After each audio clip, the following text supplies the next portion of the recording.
দুঃখে ভরা মানবজাতি মৃত্যুর পর সত্যিই নরকে নিক্ষিপ্ত হয় কিনা তা প্রমাণ করার জন্য একটি মেয়ে এক রাতের জন্য একজন মৃত ব্যক্তির সাথে সময় কাটায়। তারপর তাকে মন্দিরের কাঠামোর মাঝে প্রস্তুত করে রাখা হয়, যেখানে কোনো জানালা বা দরজা ছিল না। রাত গভীর হলে আন্না দ্রুত সবকিছু সংগ্রহ করে মন্দিরে ঢুকে পড়ে, কিন্তু তার এই কাজ শুধু মৃতকে অশ্রদ্ধা জানায়নি, বরং ধর্মকেও আঘাত করেছে। আন্না মন্দিরের পাশে শুয়েছিল, কিন্তু পুরো রাত কিছুই ঘটেনি। পরে সে মন্দিরের মধ্যেই ঘুমিয়ে পড়ে। এখন তার ভাই তাকে মন্দির থেকে বের করে আনতে চায়, কিন্তু আন্না জানে না তার ভাই আসলে কখনো মন্দির ত্যাগ করেনি। সে এখন প্রবেশ করেছে এক অচেনা মানবশূন্য জগতে। পরবর্তীতে আন্না টেলিভিশনে একটি সাক্ষাৎকার দেয়, যেখানে সে বলে যে সে শেষ রাতে একজন মৃতের সাথে সময় কাটিয়েছে। যদিও সেই মৃত ব্যক্তি জীবদ্দশায় অনেক খারাপ কাজ করেছে এবং মানুষকে নিপীড়ন করেছে, তবু মন্দিরে তার কোনো বিচার হয়নি। তাই আন্না বলে, মন্দির আসলে কোনো কিছুই না।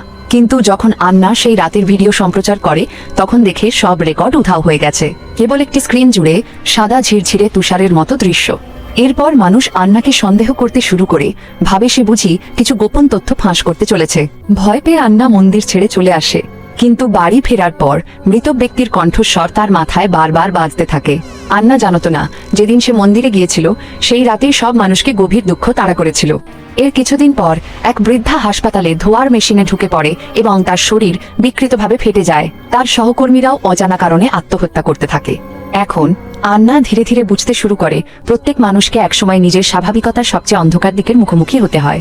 যেমনটা হয়েছে তার নিজের সাথেও, যেন সে নরকেই প্রবেশ করেছে।